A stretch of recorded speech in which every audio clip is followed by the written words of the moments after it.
أعوذ بالله من الشيطان الرجيم بسم الله الرحمن الرحيم بسم الله الحمد لله نحمده ونستعينه ونستغفره ونعوذ بالله من شرور أنفسنا ومن سيئات أعمالنا من يهده الله فلا مضل له ومن يضلل فلا هادي له وأشهد أن لا إله إلا الله وأشهد أن محمدا عبده ورسوله فأما بعد أعوذ بالله من الشيطان الرجيم بسم الله الرحمن الرحيم ہم کر رہے ہیں سیرت النبوی اور اب تک ہم نے اس کے 53 پارٹس کر لیے ہیں. آج ہم اس کا 54 پارٹ کریں گے انشاءاللہ.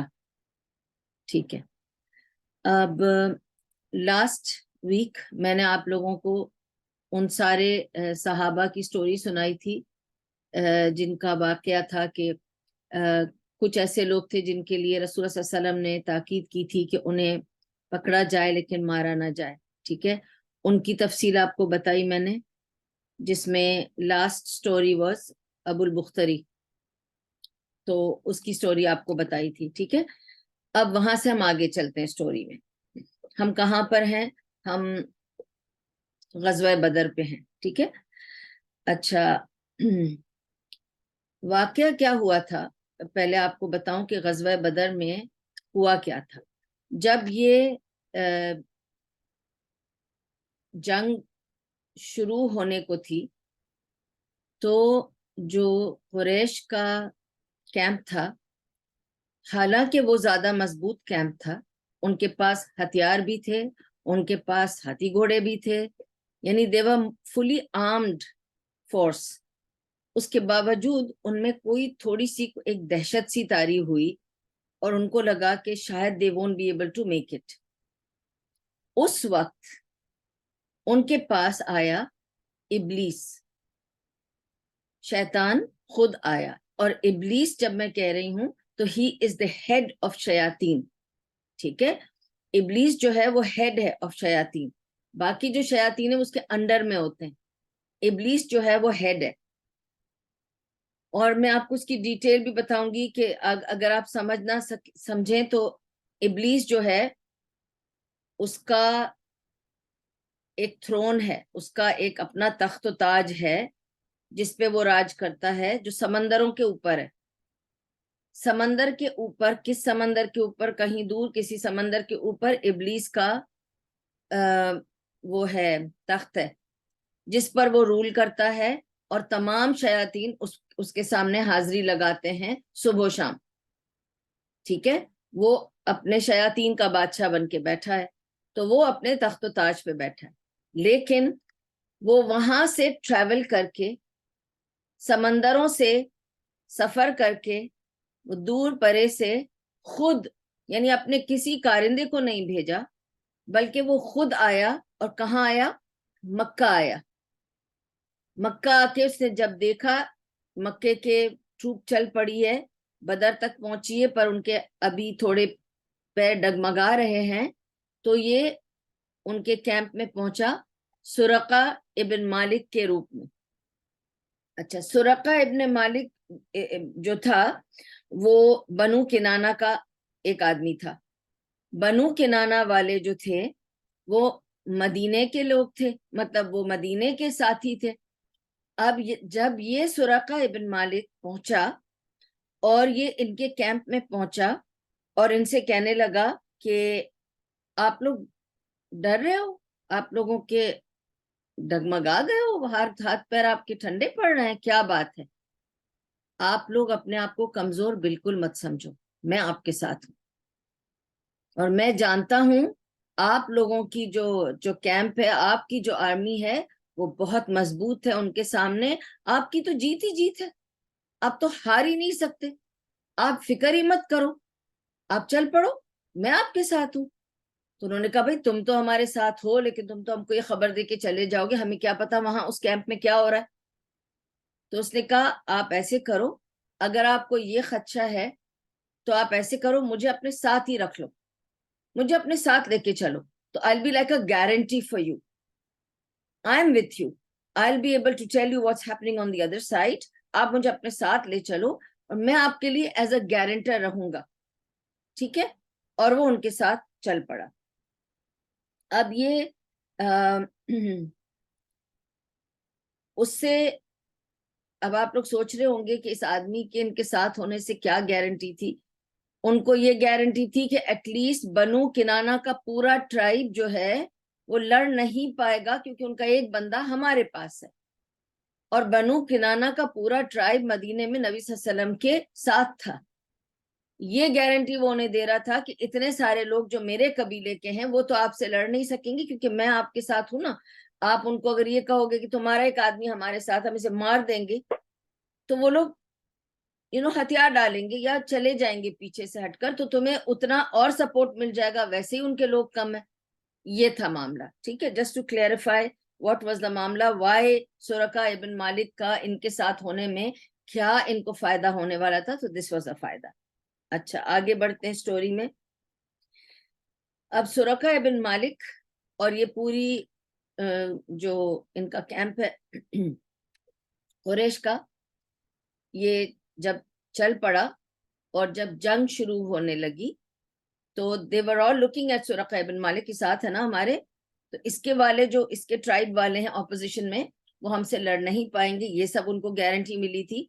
لیکن جیسے ہی جنگ شروع ہونے سے پہلے ہی سورقہ ابن مالک نے دیکھا, اور وہ سورقہ ابن مالک تو تھا نہیں نا, وہ تو شیطان تھا, ابلیس تھا.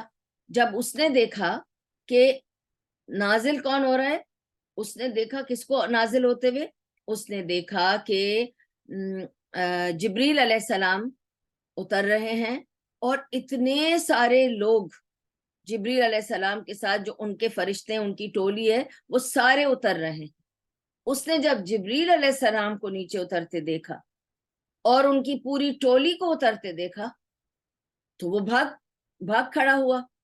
تو جب وہ بھاگ رہا تھا اور پیچھے مڑ کر جب جانے لگا اور تیز تیز بھاگ رہا تھا, تو اس کو رستے میں الحارث ابن شام ملا.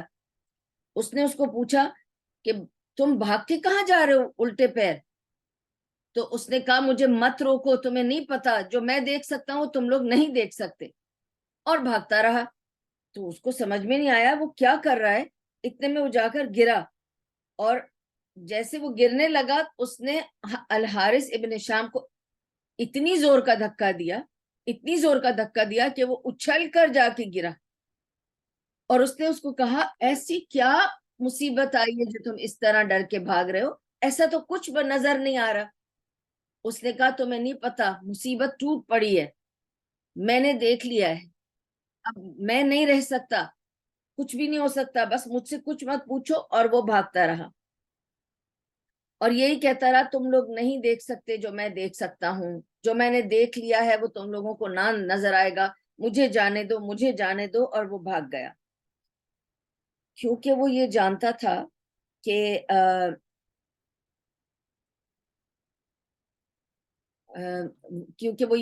تھا کہ وہ جبریل علیہ السلام کے ساتھ مقابلہ نہیں کر سکتا. It is impossible. اس کو پتا چل گیا تھا کہ میں تو آیا تھا ان کی مدد کرنے ان لوگوں کے خلاف, مگر یہاں تو مدد اوپر سے پہنچ گئی ہے, اور اللہ سے وہ ڈرتا تھا خود بھی, اور وہ بھاگ کھڑا ہوا. اور رسول اللہ صلی اللہ علیہ وسلم کی حدیث ہے اس بارے میں کہ شیطان ابلیس جتنا ذلیل ہوا جنگ بدر میں, اتنا کسی موقع پر وہ کبھی ذلیل نہیں ہوا. He was most humiliated on the day of Badr. And he has never been humiliated that much as he was humiliated on the day of Badr. So now imagine this was Iblis himself, because وہ اپنا throne چھوڑ کر خود آیا تھا attend کرنے, کیونکہ this is something important. کیوں important تھا؟ It's the first battle against Muslims. ٹھیک ہے, جب سے اسلام آیا, آدم علیہ السلام کے ٹائم سے چلا رہا, اب رسول اللہ صلی اللہ علیہ وسلم کے وقت میں جب یہ اسلام آگے پھیل رہا ہے, اس نے سوچا کہ اس کو تو روکنا ہی پڑے گا, اور اس کو روکنے کے لیے چھوٹے موٹے کارندے کام نہیں آئیں گے, میں خود جاؤں گا اور میں ان کی ڈیفیٹ اپنی آنکھوں سے دیکھوں گا, میں حصہ لوں گا جنگ میں, ان کو بڑھاوا دوں گا ٹو گو اگینسٹ اٹ, ان کو پورا انکریج اور پمپ اپ کروں گا, خوب پیپ ٹاک دوں گا, میں ہوں, تم لوگ کے ساتھ, جاؤ جاؤ لڑو, تم لوگ بہت بہادر ہو, تم لوگ بہت مضبوط ہو, میں اتنا پیپ ٹاک دوں گا کہ یہ لوگ چلے جائیں گے. اور ظاہر ہے you feel a little bit more strengthened if somebody keeps encouraging you. لیکن اس کو اتنی بری طرح سے ذلیل کیا گیا, کیونکہ جیسے ہی اس نے دیکھا, اور جس طرح وہ پلٹ کے بھاگا ہے, پیچھے پلٹ کے دیکھا بھی نہیں اس نے, ٹھیک ہے. تو یہ تھا ابلیس کا پارٹ غزوہ بدر میں. ٹھیک ہے, آگے چلتے ہیں. اب آپ کو میں نے کیا بتایا تھا کہ جب غزوہ بدر سٹارٹ ہو رہی تھی تو غزوہ بدر میں رسول اللہ صلی اللہ علیہ وسلم نے کس طرح لوگوں کو آرگنائز کیا تھا؟ آپ کو یاد ہے میں نے کیا بتایا تھا کہ there were 3 rows and then there was a 4th row, and I told you first row, second row, third row, it was a strategy. First row میں کون تھے یاد کریں؟ فرسٹ رو میں پیپل وتھ سورڈز, سیکنڈ رو میں spears, ٹھیک ہے, second row میں سورڈز مین, تھرڈ رو میں آرچرز. تو کس طرح انہوں نے اسٹریٹجائز کیا؟ ٹھیک ہے, رسول اللہ صلی اللہ علیہ وسلم نے کوئی اسکول اٹینڈ نہیں کی تھی, کوئی مدرسہ اٹینڈ نہیں کیا تھا, لکھے پڑھے نہیں تھے, کسی ملٹری اکیڈمی میں ٹریننگ نہیں لی تھی.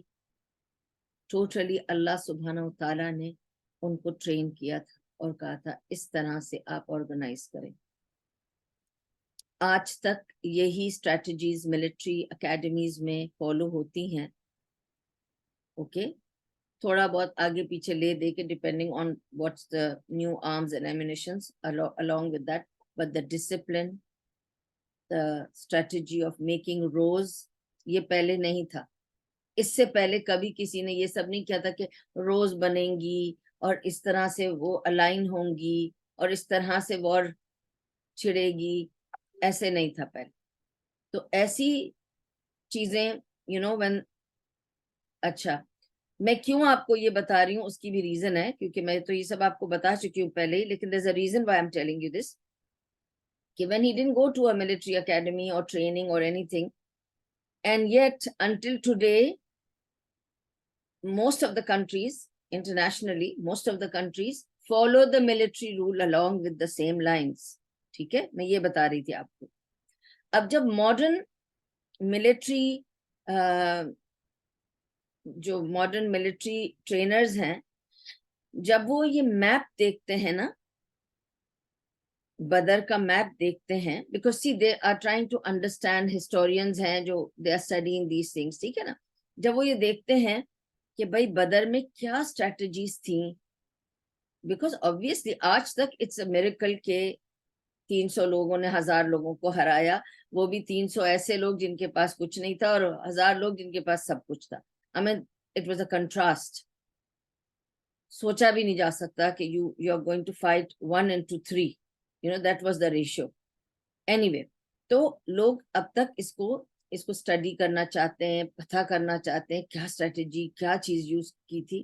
ایک نقطہ ہے جو میں نے آپ کو اس وقت نہیں بتایا تھا, وہ میں نے یہ بولا تھا نا, میں ایک بار آپ کو میپ دکھاؤں گی اور اس میپ میں آپ کو میں بتاؤں گی. تو I'm looking for the map so that I can screen share with you, اور اس میں آپ کو سارا سمجھاؤں گی انشاءاللہ, مے بی نیکسٹ ویک اور مے بی اس کے اگلے ویک, ٹھیک ہے, depending on how we go about with our story. کیونکہ میں جب یہ اس کو کنکلوڈ کرنے لگوں گی نا, پھر میں آپ کو میپ دکھا کر سمجھاؤں گی, پھر آپ کے اور ذہن میں اچھی طرح سے اسٹوری سمجھ میں آ جائے گی. تو نا میں آپ کو یہ بتانا چاہ رہی ہوں کہ جب ماڈرن ملٹری ٹرینرز جب اس میپ کو دیکھتے ہیں بدر کے, وہ یہ دیکھتے ہیں کہ آپ کو یاد ہے میں نے آپ کو بتایا تھا کہ ایک صحابی تھے, انہوں نے پوچھا کہ کیا یہ آپ کی اسٹریٹجی ہے یا is it a command of Allah. انہوں نے کہا تھا نہیں یہ میری اسٹریٹجی ہے. تو اس نے کہا تھا کہ نہیں, ہم یہاں نہیں رکیں گے, ہم بدر کے ویل پہ جا کے رکیں گے تاکہ پانی ان سے اٹکے اور اس طرح سے ان کے لیے وہ ایک راستہ بند ہو جائے. تو they were strategizing their location, their camping in such a way that they narrow down for the opposition. لیکن جب اگر وہ چاہتے تو تمام راستے بند کر سکتے تھے for the opposition, کہ ان کے پاس بھاگنے کا کوئی راستہ نہ بچتا. ایسا بھی کر سکتے تھے. If you see the map you will be able to understand کہ اگر نبی صلی اللہ علیہ وسلم چاہتے تو ایسے کیمپ کرتے کہ سارے راستے بند ہو جاتے اور اپوزیشن کے پاس بھاگنے کے لیے کوئی چانس نہیں رہتا, صرف وہ لڑ سکتے تھے. پھر وہ ہارتے یا جیتتے وہ اور بات تھی, لیکن پھر صرف لڑائی ہونی تھی, پلٹ کے بھاگنے کا کوئی راستہ نہ بچتا. لیکن جب وہ یہ اسٹڈی کرتے ہیں اس وار کو تو وہ یہ نظر آتا ہے کہ ایکچولی نبی صلی اللہ علیہ وسلم نے ایک راستہ ان کے ریٹرن کا کھلا چھوڑا تھا. What was the strategy behind that? آپ کو کیا لگتا ہے؟ بند کر دینا چاہیے تھا نا, تاکہ پھر ان کے لیے کوئی راستہ ہی نہیں بچتا پیچھے بھاگنے کا. کیونکہ آپ کو پتا ہے نا کہ جب غزوہ بدر اپنے پیک پر پہنچی اور جب انہوں نے دیکھا کہ یہ مارے جا رہے ہیں ہمارے اتنے سارے لوگ, تو وہ لوگ پلٹ کے بھاگ گئے تھے. غزوہ بدر اسی طرح تو اینڈ ہوئی تھی نا, وہ لوگ پلٹ کے بھاگ گئے تھے. نبی صلی اللہ علیہ وسلم اور ان کے لوگ تو وہیں تھے, پر وہ لوگ پلٹ کے بھاگ گئے تھے کیونکہ بھاگنے کا پیچھے راستہ چھوڑا ہوا تھا. تو جب وہ دیکھا انہوں نے کہ اتنے لوگ ایک کے بعد ایک کے بعد ایک, سارے بڑے بڑے لوگ تو مارے گئے, تو پھر جو بچ گئے تھے انہیں بچنا تھا اور وہ بھاگ گئے. تو بھاگنے کا جو راستہ تھا اس کو کیوں چھوڑا تھا؟ رکھ کے سب کو مار سکتے تھے. So there are reasons for that. ٹھیک ہے, نمبر 1 ریزن یہ ہے کہ اگر آپ چاروں طرف سے راستہ بند کر دیں دشمنوں کا, تو واٹس اے سائیکی, اگر میرے پاس کوئی راستہ نہیں ہے پیچھے بھاگنے کا تو میں کیا کروں گی؟ لڑ مروں گی. پھر میں کہوں گی یا مرنا ہے یا مارنا ہے, پیچھے جانے کا تو راستہ ہی بند ہو چکا ہے, تو آئی ول گو ہیڈ لانگ انٹو فائٹ. پھر میں مرنے کے لیے ماروں گی کیونکہ مجھے پتا ہے میں ماری جانے والی ہوں, تو میں کچھ مار کے ہی مر لوں. ٹھیک ہے, اگر میرے پاس کوئی راستہ ہے پیچھے کا تو میں اس حد تک لڑوں گی جب تک کہ مجھے لگے گا کہ میں جیت سکتی ہوں, اور اگر مجھے لگے گا نقصان زیادہ ہو رہا ہے, لیٹس ریٹرن بیک. پیچھے کا اگر راستہ کھلا ہو تو بندے کے پاس ایک آپشن رہتا ہے ٹو ریٹرن بیک. تو اب یہ آپشن جو تھا یہ ان کے پاس چھوڑا تھا اس وجہ سے, تاکہ وہ اتنی طاقت سے نہ لڑیں, اور اگر ریٹرن ہونا چاہتے ہیں تو ریٹرن ہو جائیں. دونوں کی بچت ہے. ٹھیک ہے, اوکے. سو دا رسول اللہ صلی اللہ علیہ وسلم allowed them to go back, mainly as the modern military analysts say that if the group knows that they have no way back, they will fight more severe. So if they know there is a way back, they may choose to fight or go. ٹھیک ہے, so anyway they fled بدر. کون بھاگا چھوڑ کر؟ قریش کے لوگ. قریش کے لوگ بھاگ گئے میدان چھوڑ کر, کیونکہ انہوں نے سمجھ لیا کافی لوگ مارے گئے ہیں, اس سے پہلے کہ سارے ہی مارے جائیں بھاگ لو. اچھا, اب وہ بھاگ گئے. اب اینڈ ریزلٹ کیا تھا؟ we're coming to the end of Badr now. Then we'll come to what happened after the Ghazwa now. Okay? Today اتنا ہی کر پاؤں گی میں کیونکہ I have a time limit today inshallah. تو end result was 70 لوگ ان کے مارے گئے تھے. 70 people died from their camp. And 73 to 74 prisoners تھے. ٹھیک ہے, تو قیدی جو سرنڈر کرتے رہے اور قیدی بن گئے وہ 73 to 74 people تھے, اور 70 تو فوت ہو گئے, مارے گئے. ٹھیک ہے, تو اگر ہم یہ ریشیو لیتے ہیں اراؤنڈ